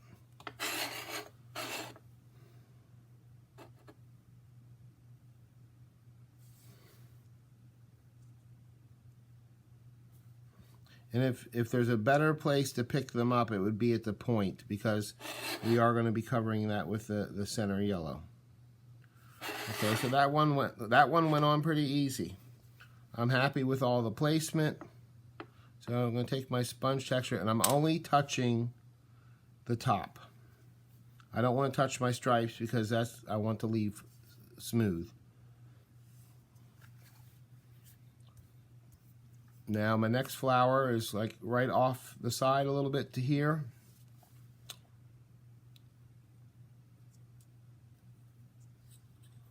So I'm going to take my first petal and put it up,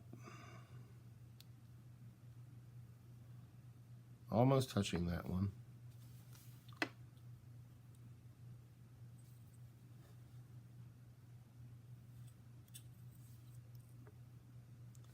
And my second petal. And if you need to, play around on placement with these on paper, because once you get them loose, that you can slide them around and group them. But after you do a few of these, if you don't tack them down too hard, you get used to where you have to put them. See, now I can press there in the middle because that's going to be covered with the yellow center. Now, I'm not too happy with those two. So I'm going to take this little bit of clay, re-roll it, go back to my number 4, and retexture it. Okay. So, there we go. Cover that. I'm going to cut a few more petals. When I put that down there, I kind of wiggle. Yeah, that's much better.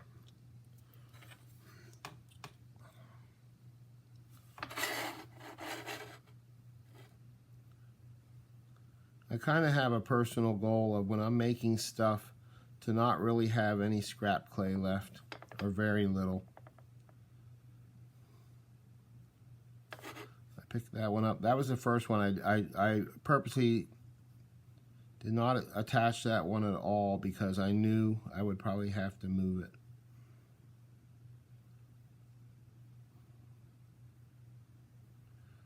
Still not happy with it.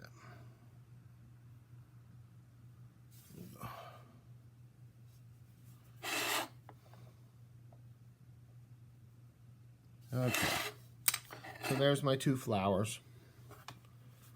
I'll hold this in my finger and just touch the tops of the petals. It's all raw clay, so they will adhere fine when they're baking. Now I'm going to take my yellow for my centers and do the same thing with my little circle cutter. You really need a metal cutter for this because a plastic straw would not be strong enough. Now I'm going to take my circle cutter, and I'm not really cutting away anything. I'm just putting it in the center and kind of wiggling it to make a spot. What that will do, and you can, if you like, you can take out, I did cut into it a little bit, you can take out those little pieces of petal. You can just drag them to the center if you want.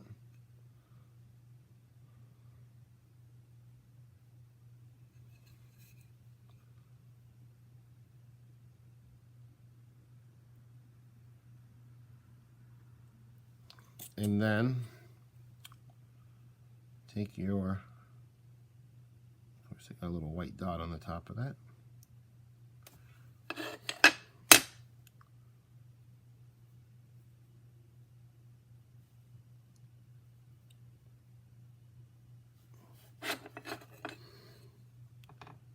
And just set that down in there.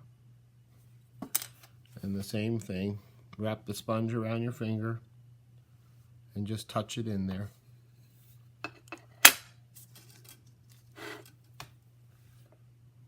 I'm doing the next one. Hopefully you can see this. Try to do it from up here. Just a quick wiggle. I'm not really pressing down into it. That marks where it's going to go. And I pull that excess clay to the center. I kind of got off because of the angle.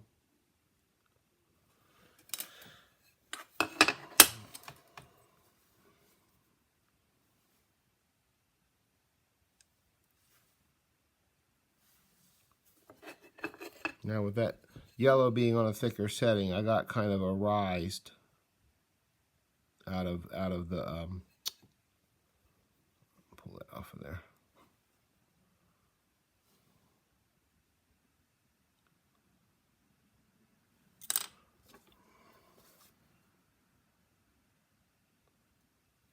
Okay, there's my two flowers with their centers. Now, the leaves, and the stem.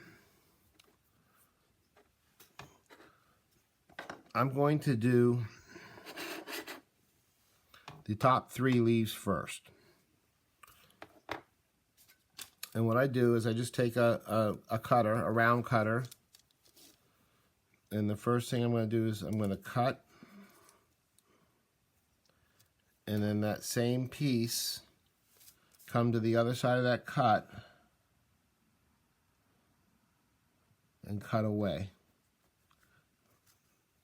I don't know of any leaf shape cutter that size, so you have to make your own do. And this is what I have.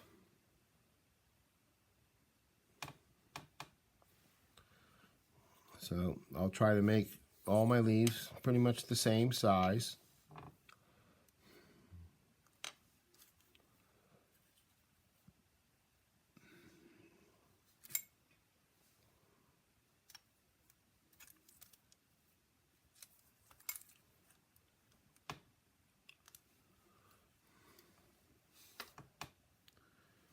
And if they're slightly different, that's fine too.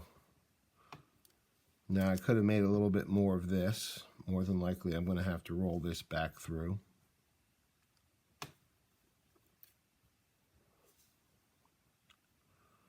I need 2 more leaves.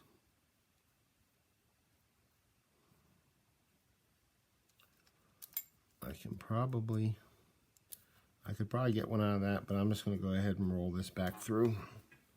On the number 4, let me let that there for a minute. I'm going to place these ones. Now, the 3 top leaves, how to get them the right shape. I'm going to use this small one for the very tight top, and it needs to butt up right to a petal, and I have it on a slight angle coming off of that petal. So if I set, there's my petal, there's my leaf angle. If I put my cutter on the same angle as that and cut into it, my leaf should be perfectly matched to fit on that petal. Except I'm on the bottom.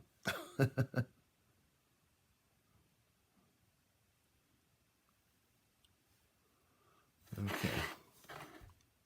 And the next one here, this petal right here is almost straight into the edge of that petal. So, push out my gunk.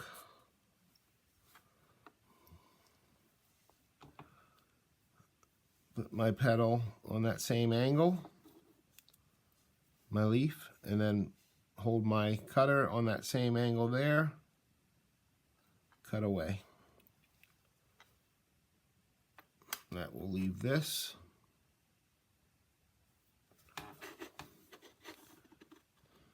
Now I could put it there, or I could put it there. I think I like it right there. It fits.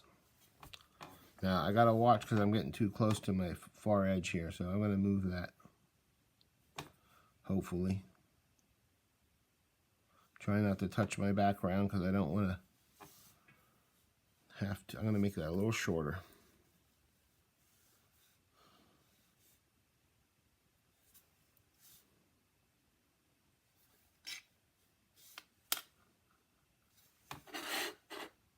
See if I can get it. Yeah, I can get it on this one now.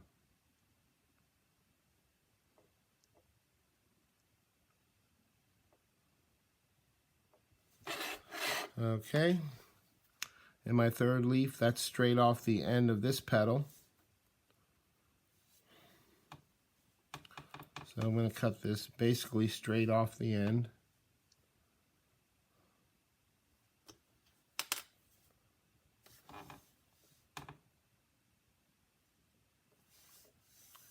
There we go.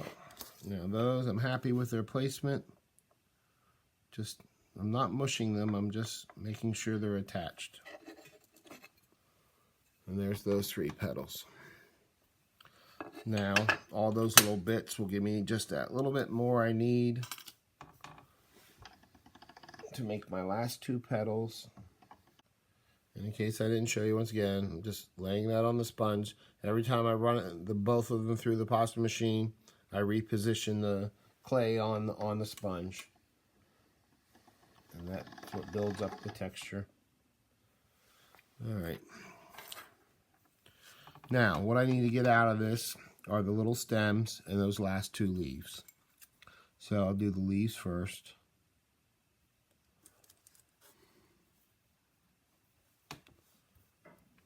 Turn that around.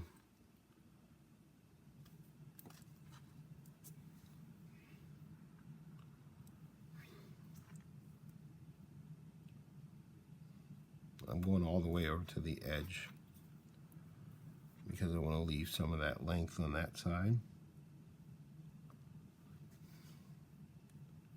Now, if I had used a smaller circle cutter, I would have had probably made fatter, stubbier leaves.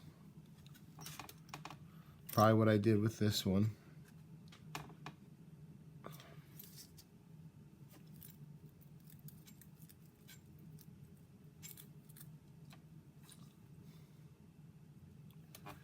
So I'm going to, now I gotta remember, I have a 1/4 inch on top and bottom I need to get rid of. And I don't want to, I might need to take more off the bottom than the top because of where I built at first. So I'm just seeing where I'm gonna put this leaf, slightly touching that. Slightly touching the petal down towards the middle.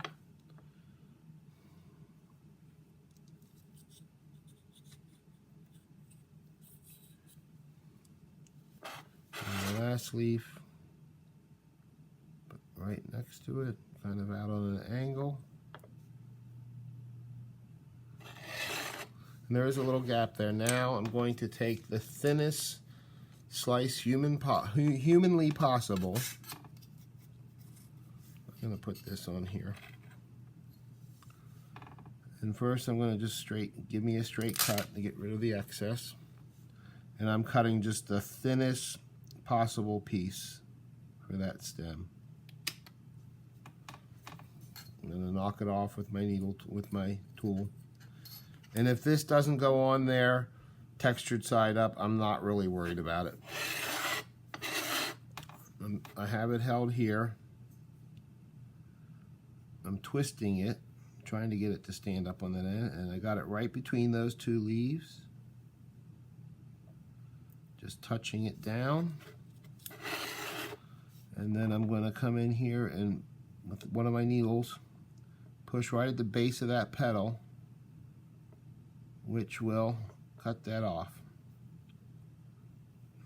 Okay. And this on here doesn't go below that. I kind of like that, but it's too long, I think, so I'm going to have to cut some of that off too.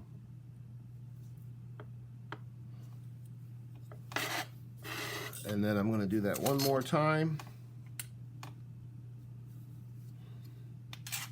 I need a little short piece just to connect this flower to this flower. So once again, I'm cutting the thinnest little piece I can, picking it up with my bud setter. That's too thin, I think. Some days you're better than you think. Now I know that's way too long, so before I struggle with that and risk sticking it to something, I'm going to go ahead and cut off some of that. Get that off of my needle.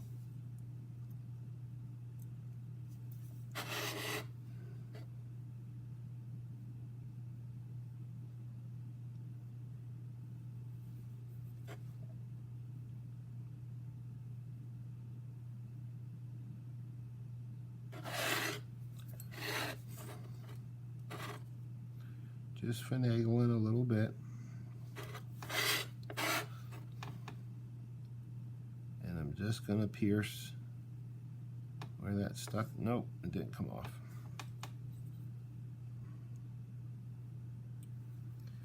Back to the drawing board.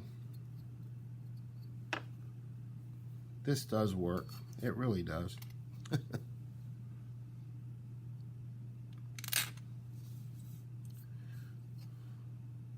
Probably why I'm not a miniaturist. I really like that top piece to be thinner than the bottom if possible. There. Take a little bit more of that off of there.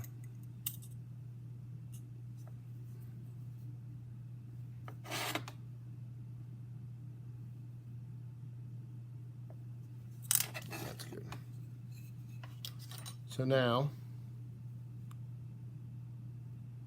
touch that in, touch that down. There's a crumb on there. So there we have our pendant. Now we just have to cut the shape.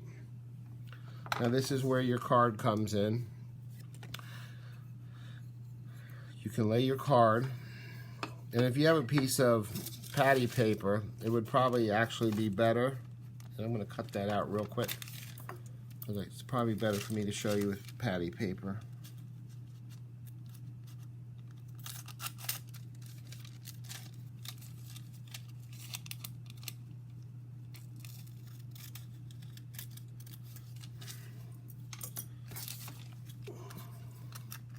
So now I can lay my template. It's all right. It's a little off, but that's all right.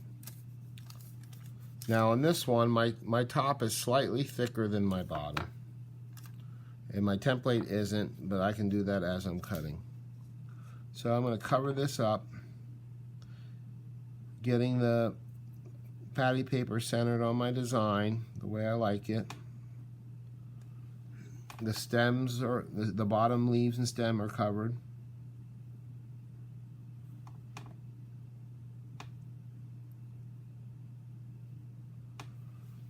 So now what you would do, I'm going to do it, show you this way, but then you would just arch your blade to the corners of, once you get this place, and if you need to, just don't press down, just set a piece of clay on it. That'll keep it, the position, more secure for you. But then you can just bend this blade up as far as I can on the camera. You just bend that blade to the corners of each side of the template, and it's just a slight bend to make these slightly curved sides. I'm going to do it freehand to show you that way too. So when I'm doing it freehand, you got to keep your eye on the center. So my center is probably right there. So first thing, and I'm going to do this in stages. So I'm going to cut, I'm out farther than I need to be. I'm going to cut that off, and then go to the other side and cut that off. Then what I'm going to do is I'm going to look at it. I think I'm closer to this side, so I can trim a little more off of this side. Just a little.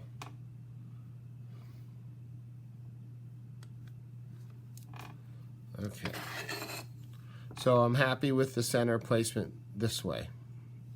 Now I have to do the top and the bottom. And my hands, from doing this just a lot, I have the natural curve. Practice if you need to, but the same bend that I'm using here, that's all I'm bending it up here. And I'm going to start on the top first. And this is easier when you're looking straight down on it. And then I'm going to do the bottom.